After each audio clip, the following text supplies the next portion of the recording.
Hello students, आदर प्रणाम। आज हम कौन सा चैप्टर पढ़ेंगे? 10th क्लास का print culture and the modern world. तो चैप्टर के बारे में थोड़ा सा हम सोचते हैं।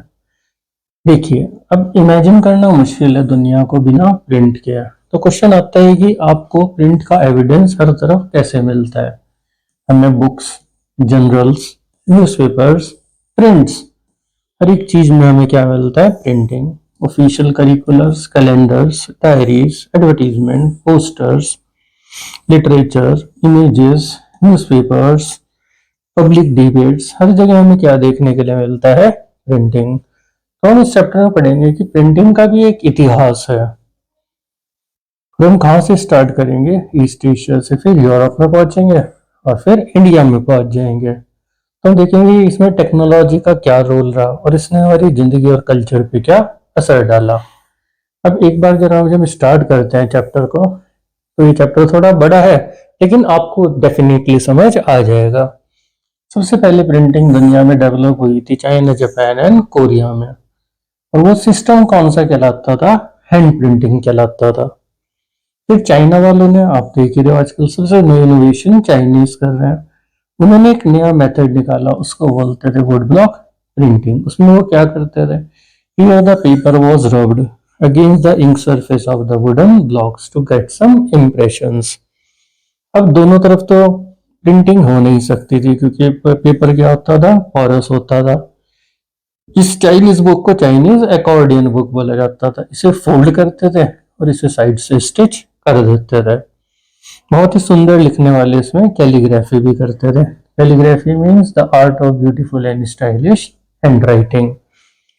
अब हम पढ़ेंगे कि प्रिंटिंग में चाइना में प्रिंटिंग की जरूरत हमें क्यों पड़ी। It is the need of printing in China. देखो, सबसे पहली बात याद करना, जो मैं मार्क करूंगा वो हेडिंग से, आपसे उन्हें याद कर देना। चाइना में एक बड़ा ब्यूरोक्रेटिक सिस्टम स्टार्ट हुआ, सिविल सर्विस एग्जामिनेशंस होने लगे और उसमें टेक्स्ट बुक्स की जरूरत पड़ी। एग्जामिनेशंस में जो कैंडिडेट्स थे उनका नंबर बढ़ता जा रहा था और एकदम से किसकी जरूरत महसूस हुई? वहां पर प्रिंटिंग की। तो फर्स्ट हेडिंग आप क्या बना देना इसमें? चाइना में कौन सा सिस्टम चलता था? That was the bureaucratic system. अब सेकंड हेडिंग आप क्या बनाएंगे? आप अर्बन कल्चर हेडिंग बना देंगे। अब शहरी कल्चर कहाँ पर बढ़ती जा रही थी? चाइना में बढ़ रही थी। और जैसे जैसे शहरी कल्चर बढ़ने लगी, एकदम से क्या हुआ? प्रिंट का यूज डाइवर्सिफाइड हुआ। पहले खाली स्कॉलर यूज करते थे, अब मर्चेंट्स ने भी किसका यूज करना शुरू कर दिया? प्रिंटिंग का, to get the trade informations. Third heading आप क्या बना देंगे? लेजर एक्टिविटी, खाली समय में पढ़ने वाली चीज। अब नए नए रीडर्स आ गए थे हमारे पास, वो खाली समय में क्या पढ़ने लगे? Narratives, poetries, autobiographies, anthologies, explanations, romantic players. Fourth heading आप किसकी बना देंगे? वुमेन की। वुमेन ने भी लिखना पढ़ना शुरू कर दिया था और स्पेशली वो पोइट्री लिखती थी, प्लेस लिखती थी। और जो वाइफ्स थी स्कॉलर्स की, उन्होंने भी अपने बारे में और कॉर्टिजियंस ने लिखना शुरू कर दिया। ओवरऑल एकदम से प्रिंटिंग की डिमांड कहाँ पर बढ़ गई थी? चाइना में बढ़ गई थी। अब जैसे ही नई प्रिंटिंग आई, नई टेक्नोलॉजी की भी जरूरत हुई। जो वेस्टर्न प्रिंटिंग टेक्निक्स थी, मैकेनिकल प्रेसेस थे, वो क्या की गई? वहां पर इंपोर्ट की गई थी। और जो वेस्टर्न पावर्स थी, उन्होंने अपनी आउटपोस्ट कहाँ बना दी? चाइना में। चाइना का एक शहर बहुत ज्यादा फेमस हो गया, उस शहर का नाम आप याद रखेंगे, it is Shanghai. It became the hub of the printing culture. इसने किसको कैटर किया? वेस्टर्न स्टाइल स्कूल को। और धीरे धीरे एक शिफ्ट आया हैंड प्रिंटिंग से, हम किसकी तरफ बढ़ जाएंगे? Towards the mechanical printing. अब हम पढ़ेंगे कि जापान में क्यों जरूरत हुई। जापान में सबसे पहले आई कैसे प्रिंटिंग। जो बुद्धिस्ट मिशनरीज थे, वो चाइना से प्रिंटिंग कहाँ पर लेकर चले गए? जापान में। 768 ईडी में सबसे पहली बुक डायमंड सूत्रा थी, ईडी 686 में 868 में पब्लिश हुई। उसका नाम डायमंड सूत्रा था। सिर्फ 6 पेजेस थे, you can see the page. अब हर चीज पे पिक्चर्स आने लगी। टेक्सटाइल्स पर भी क्या आ रही थी? पिक्चर्स आ रही थी। प्लेइंग कार्ड्स पर भी, पेपर मनी पर भी। और राइटर्स ने लिखना शुरू कर दिया। बुक्स चीप और अबंडेंट हो गई थी, ज्यादा हो गई, सस्ती हो गई। लेकिन अब तरह तरह की प्रैक्टिसेस आ गई थी। एक शहर वहां पर भी फेमस हुआ, ईडो। इसको बाद में क्या कहा गया, टोक्यो, फेमस सिटी है जापान की। वहां पर उन्होंने अर्बन कल्चर को शो किया। कॉर्डिजियंस, टी हाउस गैदरिंग, लाइब्रेरीज और बुक स्टोर्स पैक हो गए थे बुक्स से। कौन कौन से टॉपिक थे, वुमेन को डिस्कस कर दिया, musical instrument, calculations, T ceremonies और एटिकेट्स को। तो ये सब कुछ हमारा कहाँ पर रहा, it took place in Japan. इसके बाद जब आगे बढ़ते हैं तो अब प्रिंटिंग कहाँ पर पहुंच जाएगी हमारे पास, यूरोप में पहुंचेगी। और एक ही इंसान को इसका पूरा का पूरा क्रेडिट जाएगा, उसका नाम आप पढ़ेंगे, मार्को पोलो। तो हमारा क्वेश्चन भी बन जाएगा, how did the print come to Europe. Stepwise चलेंगे। सदियों से सिल्क और स्पाइसेस चाइना से कहाँ जा रहे थे, यूरोप जा रहे थे। लेकिन कौन से रास्तों से जाते थे, सिल्क रूट से। तो 11वीं सेंचुरी में चाइनीज पेपर भी कहाँ पर पहुंचा, यूरोप में, सेम रास्तों से। जब पेपर पहुंचा तो क्या बनने लगी वहां पर, manuscript that were written by hand. लेकिन 1295 में जो मार्को पोलो थे, उन्होंने जबरदस्त काम किया। ये नाम याद कर लेना, इनका नाम क्या रहेगा, मार्को पोलो। ये एक बड़े एक्सप्लोरर थे। इटली वापस आए, सालों तक एक्सप्लोरेशन करके चाइना में। चाइना कौन सी प्रिंटिंग जानता था, वुड ब्लॉक प्रिंटिंग। साथ में सारी नॉलेज साथ लेकर आ गए। अब इटालियंस ने भी क्या करी, वुड ब्लॉक प्रिंटिंग करी। और धीरे धीरे कहाँ पर पॉपुलर होगी, अदर पार्ट्स ऑफ यूरोप। लेकिन इस समय भी दो तरह के एडिशंस चलते थे। कुछ लग्जरी एडिशंस होते थे जो वेलम पर लिखे जाते थे, it is the parchment made from the animal skin, हमने जानवर की खाल से उतार दी, उस पर लिख दिया। ये अमीरों के लिए, लाइब्रेरीज के लिए लिखे जाते थे। और जो चीप एडिशंस थे वो स्टूडेंट्स के लिए और गरीब लोगों के लिए। जो ये अमीर लोगों वाले एडिशंस थे, अमीर गरीबों का मजाक उड़ाते थे और उनकी बुक्स को चीप वल्गैरिटीज बोलते थे। लेकिन मर्चेंट्स और स्टूडेंट्स को कौन सी खरीदनी पड़ती थी, सस्ती किताबें। और देखिए बुक सेलर्स ने कुछ कदम उठाने शुरू कर दिए थे। बुक सेलर्स को भी लगा हमें भी अपनी किताबें बेचनी है, तो डेफिनेटली हमें भी क्या उठाने पड़ेंगे, कुछ कदम उठाने पड़ेंगे। तो बुक सेलर्स ने अब क्या क्या कदम उठाए, बिल्कुल स्टेप वाइज चलिएगा। सबसे पहले बुक सेलर्स ने बुक्स को एक्सपोर्ट किया। फिर उन्होंने क्या इस्टेब्लिश कर दी, बुक फेयर्स इस्टेब्लिश कर दिए। और अब जो प्रोडक्शन थी हैंड रिटन मैन्यूस्क्रिप्ट्स की, वो एक ऑर्गेनाइज तरीके से होने लगी। कैसे हुई, जो अच्छे लिखने वाले स्किल हैंड राइटर्स थे, जिन्हें स्क्राइब्स बोलते थे, पहले उन्हें अमीर लोग रखते थे। लेकिन अब उन्हें किसने रखना शुरू कर दिया, बुक सेलर्स ने। और एक बुक सेलर के पास लगभग 50 स्क्राइब्स काम करते थे एक समय पर। तो 3 स्टेप उन्होंने लिए वहां पर। लेकिन अब इन बुक्स में जो हाथ से लिखेंगे कुछ कमियां भी होती थी।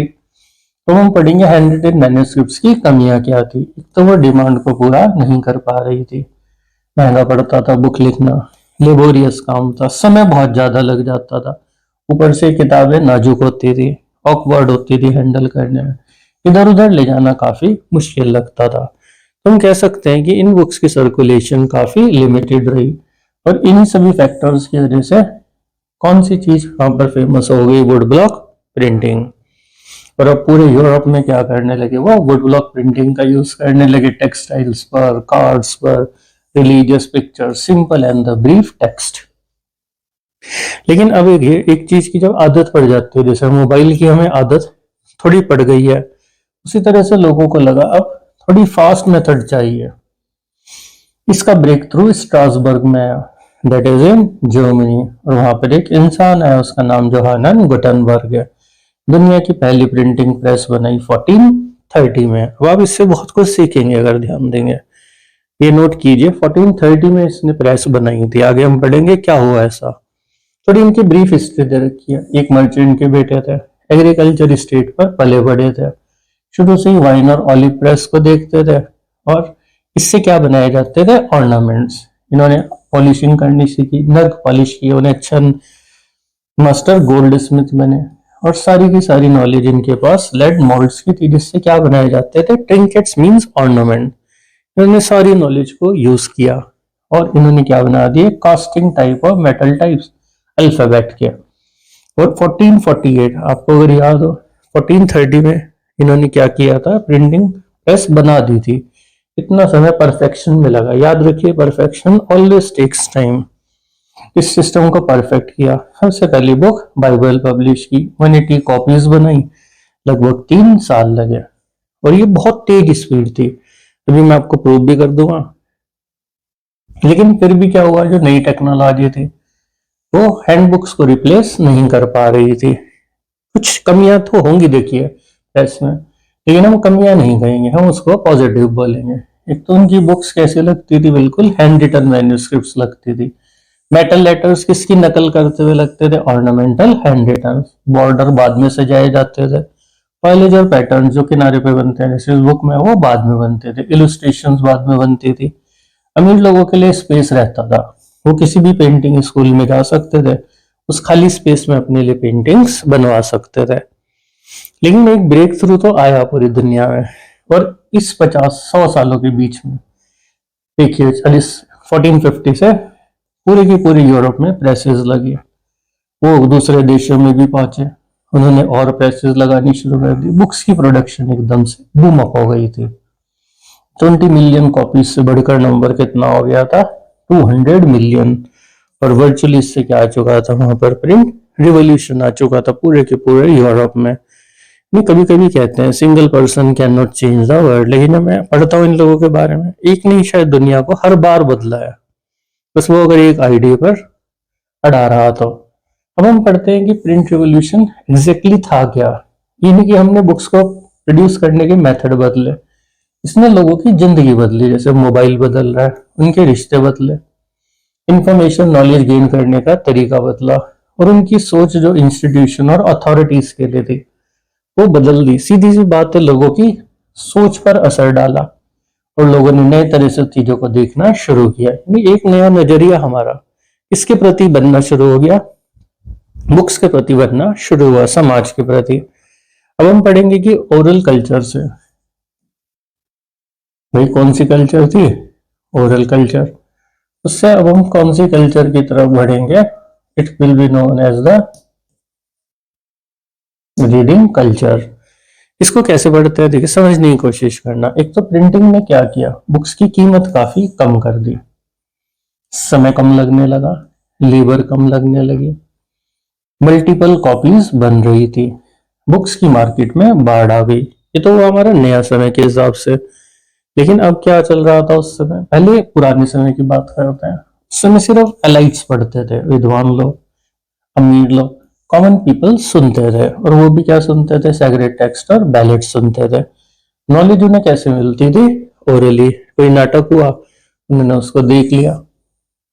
तो कोई बुक पढ़ता ही नहीं था, क्योंकि बुक्स बहुत ज्यादा महंगी थी और सफिशिएंट नंबर में प्रोड्यूस नहीं हो सकती थी, ना ज्यादा लोगों तक पहुंचती थी। तो हम कह सकते हैं यहाँ तक हमारी कौन सी पब्लिक चल रही थी, रीडिंग।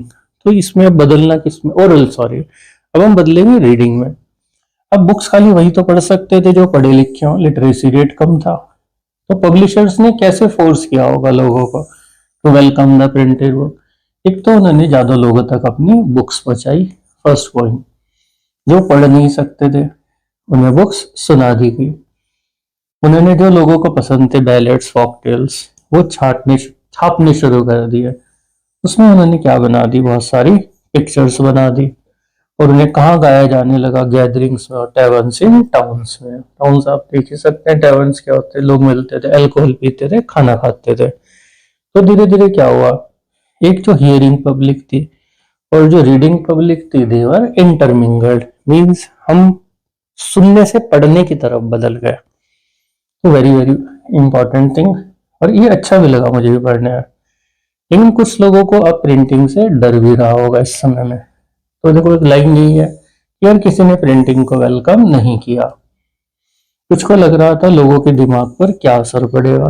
तो 3 तरह के लोग डरे, वो एक एक करके समझते हैं। उन्हें डर लगा अगर प्रिंटिंग को कंट्रोल नहीं किया गया तो लोग रिबेलियस हो सकते हैं या इररिलीजियस।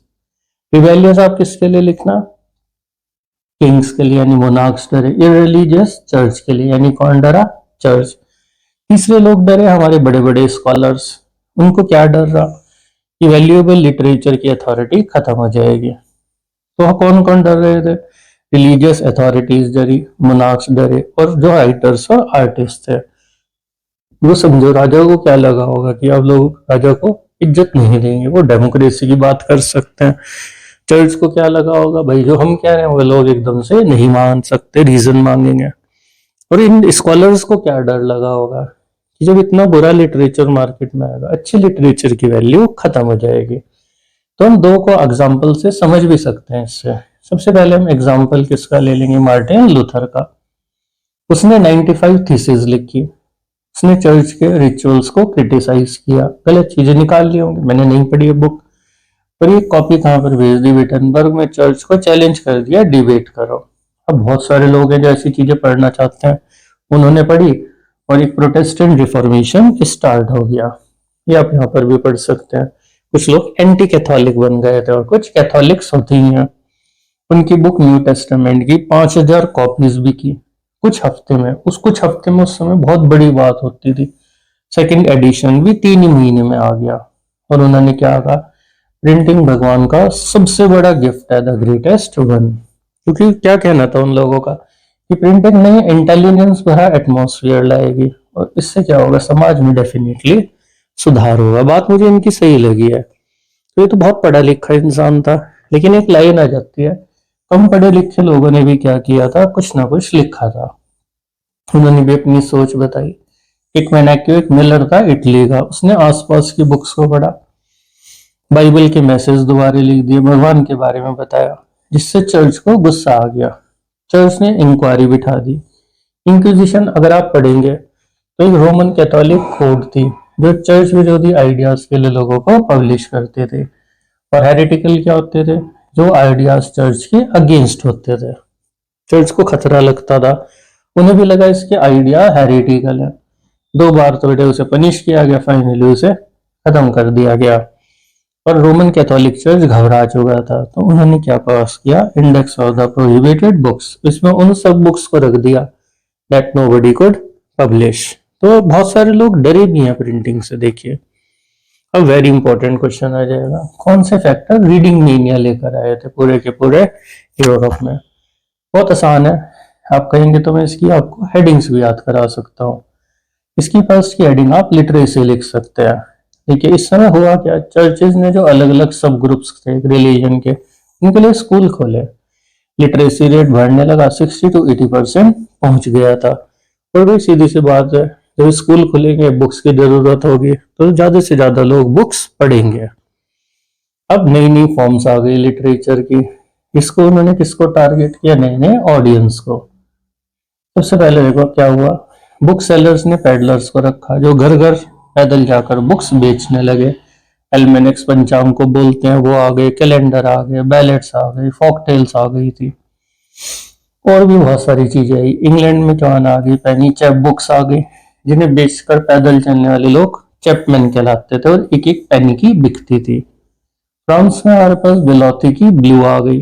ये सस्ते कागज वाली बुक्स होती थी, इनका कवर ब्लू होता था। कुछ लोगों को रोमांसेस पसंद थे तो 6 to 4 पेजेस के होते थे, कुछ को हिस्ट्रीज पसंद थी। तो बुक्स अलग अलग साइज में अलग अलग पर्पस के लिए पहुंच गई थी। लोगों को लगा यार बुक्स बहुत बढ़िया है। फिर क्या हुआ, इस बार इसी बीच वो तो डिफरेंट टाइप हो, हमारी पीरियोडिकल प्रेस का भी डेवलपमेंट हुआ 18th सेंचुरी में। अब उन्होंने क्या किया, करंट अफेयर्स एंटरटेनमेंट को कंबाइन कर दिया। न्यूज़पेपर और जर्नल किस चीज की इंफॉर्मेशन देने लगे, वॉर और ट्रेड की और development in the other places. Similarly फिर किसके आइडियाज को पब्लिश किया गया, साइंटिस्ट के। एंशियंट और मिडिवल टेक्स्ट को क्या किया गया, कंपाइल किया गया। मैप, साइंटिफिक डायग्राम्स भी प्रिंटेड हुए। फिर उन्होंने साइंटिस्ट जैसे आइजैक न्यूटन थे, उन्होंने अपनी डिस्कवरी को पब्लिश करा दिया। कुछ लोगों को थिंकर्स की राइटिंग भी पसंद आई थी, जैसे थॉमस पेन, वोल्टेयर। ये जो लोग होते हैं थिंकर्स, ये फिलोसफर्स, ये तो दुनिया को बदलते हैं अपनी सोच से, इनके आइडियाज को पढ़ने लगे।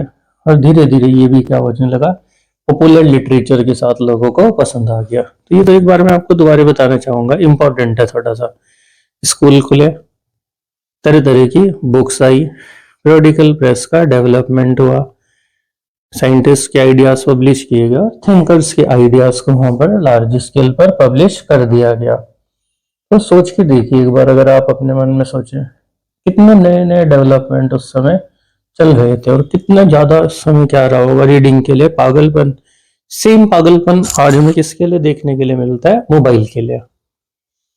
अब एक लाइन आई, tremble there for the tyrants of the world, दुनिया के सभी तानाशाह कांपना शुरू कर दे। क्यों कांपेंगे ये हम पढ़ेंगे आगे। अब देखिए, अब इसको बहुत ध्यान से समझना। एक लोगों में कन्विक्शन आ गया कि प्रिंटिंग प्रोग्रेस और एनलाइटमेंट लाएगी, विकास करेगी, ज्ञान देगी और वो समाज को बदल सकती है। मैं भी मानता हूँ बदल सकती है। किस चीज से छुटकारा दिला सकती थी? तानाशाही से, क्योंकि हर इंसान क्या मांग रहा था? रीजन और इंटेलिजेंस। तो एक इंसान हमारे कौन थे? लुइस सेबेस्टियन मर्सियर थे। इन्होंने प्रिंटिंग के लिए क्या कहा? ये सबसे पावरफुल इंजन है पब्लिक ओपिनियन का, जो किसको तबाह कर देगा? डेस्पोटिज्म। इनकी नॉवेल्स में हीरोज कैसे बदलते थे? पढ़कर, बुक्स पढ़ते थे, खो जाते थे और उन्हें ज्ञान मिलता था। उन्हें लगने लगा प्रिंटिंग एनलाइटमेंट ला सकती है और डेस्पोटिज्म को खत्म कर सकती है। इसलिए उसने कहा कि सारे तानाशाह कांपना शुरू कर दें। अब एक वेरी इंपॉर्टेंट क्वेश्चन आ जाएगा और थोड़ा मुश्किल भी लगता है। प्रिंट रिवॉल्यूशन की वजह से फ्रेंच रिवॉल्यूशन कैसे आया? वो बिल्कुल टुकड़ा में समझना। मैं आपको थोड़ा अंडरलाइन कर देता हूँ इसमें हाईलाइट करके। सबसे पहले तो प्रिंटिंग से किसके आइडियाज में? एनलाइटमेंट थिंकर्स के। लोगों ने तीन चीजों पर हमला किया, tradition, superstition and the despotism.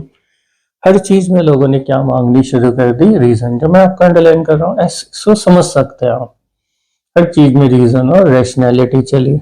उन्होंने चर्च पर और despotic power of the king पर हमला कर दिया।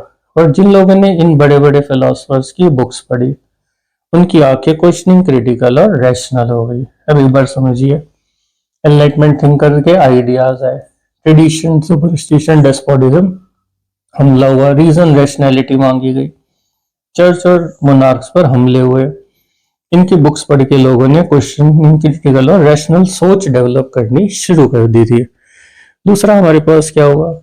प्रिंट की वजह से dialogues and the debates start हो गए थे। लोगों ने हर वैल्यू, हर नॉर्म को री इवेल्युएट किया और हर चीज में क्या मांगनी शुरू कर दी? रीजन।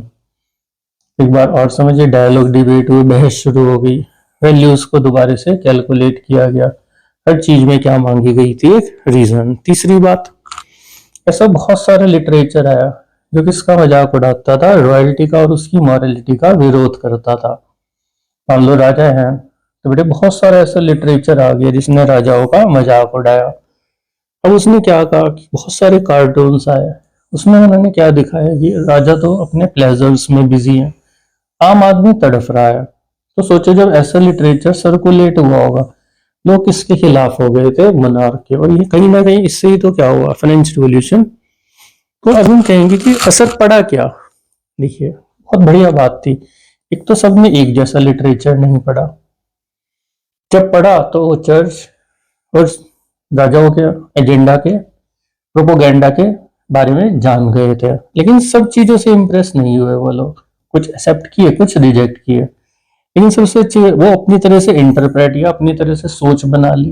लेकिन सबसे अच्छी बात है, लोग अलग तरह से सोचने लगे। और जो आपको अलग तरह से सोचने पर मजबूर कर दे, वही एजुकेशन है और वही एक अच्छा टीचर है। ये मेरी अपनी सोच है, आप इससे एग्री करते हैं तो बताइएगा।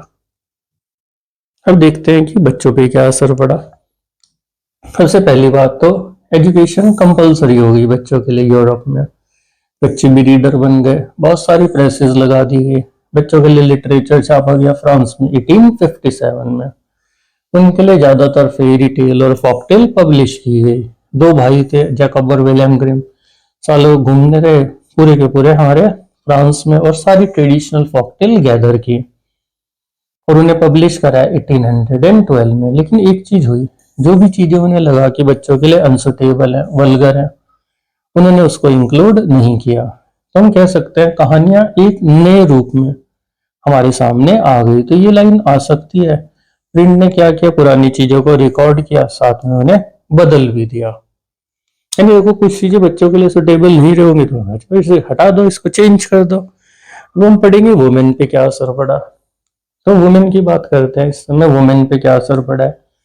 अब वुमेन रीडर भी बन गई और राइटर्स भी। पेनी मैगजीन से वो पढ़ने लगी और ज्यादातर उन्हें प्रॉपर बिहेवियर हाउस कीपिंग सिखाया जाने लगा। जब नोवेल्स आई तब भी वो सबसे इम्पोर्टेंट रीडर्स थी। कुछ वुमेन नोवेलिस्ट थी, Jane Austen, Bronte sister, George Eliot. और एक चीज मुझे अच्छी लगी, उनकी परिभाषा को ही किसने बदला? बुक्स ने। क्या सिखाया कि उनके पास विल पावर है, उनकी स्ट्रेंथ ऑफ पर्सनैलिटी है, डिटर्मिनेशन, और सबसे अच्छी बात है वो सोचती भी हैं। अब हम पढ़ेंगे वर्कर्स पे क्या असर पड़ा। वर्कर्स लैंडिंग लाइब्रेरीज का सहारा लेने लगे ताकि उन्हें व्हाइट कॉलर जॉब्स मिल जाएं। कुछ जो सेल्फ एजुकेटेड वर्किंग क्लास थी वो लिखती भी थी। हाँ, वर्किंग डे थोड़ा सा कम हो गया था, तो वर्कर्स के पास कुछ समय था इम्प्रूवमेंट के लिए और सेल्फ एक्सप्रेशन के लिए। उन्होंने पॉलिटिकल ट्रैक्ट्स और ऑटोबायोग्राफी लिखने शुरू कर दिए। यानी ओवरऑल वर्कर्स के अंदर भी क्या हुआ, थोड़ा सा इंस्पिरेशन क्रिएट हो गई थी। अब हम देखिए फ्रांस की जो हमारा यूरोप है, इसमें लास्ट पार्ट पर पहुंच गए हैं। अब हम पढ़ेंगे कि नए नए इनोवेशंस क्या क्या हुए थे in the field of the printing. बिल्कुल आसान तरीके से समझेंगे। सबसे पहले रिचार्ड एम हो ने पावर ड्रिवन सिलेंड्रिकलर प्रेस बनाई जिससे 8000 शीट्स प्रिंट हो रही थी और इससे क्या पब्लिश किए गए? न्यूज़पेपर। अब ऑफसेट प्रेस आ गई थी जिसमें 6 कलर्स के ऑप्शन मिल गए थे। इलेक्ट्रिकली ऑपरेटेड प्रेसेस आ गई थी। पेपर को फीड कराने का मेथड इंप्रूव हो गया था पहले से। प्लेट्स की क्वालिटी बेटर हुई। ऑटोमेटिक पेपर रील्स आ गई जो खुद ब खुद घूमती हैं। फोटो इलेक्ट्रिक कंट्रोल्स आ गए थे। कलर रजिस्टर्स आ गए थे। तो बहुत सारे, पूरा अपीयरेंस बदल गया प्रिंटिंग का। अब उन्होंने क्या किया, 19वीं सेंचुरी में जो बड़ी बड़ी नॉवेल्स थी उसको छोटे टुकड़ों में बांट दिया। इंग्लैंड में इन पॉपुलर वर्क्स को बेचा जाने लगा सीरीज बनाकर, जिसे बोलते थे शिलिंग सीरीज। बुक्स के ऊपर एक कवर चढ़ा दिया गया जिसका नाम था डस्ट कवर। और जैसे ही ग्रेट इकोनॉमिक डिप्रेशन आया, उनके मन में डर था लोग किताबें नहीं खरीदेंगे, तो उन्होंने सस्ते कागज वाले एडिशंस निकाल दिए जिन्हें क्या कहा जाता है? Cheap paperback editions. ये हमारा पूरा यूरोप वाला पार्ट था। बहुत हमने शॉर्ट में लेकिन क्रिस्पली सारा डिस्कस किया। आई होप आपको समझ आया होगा। Thank you very much.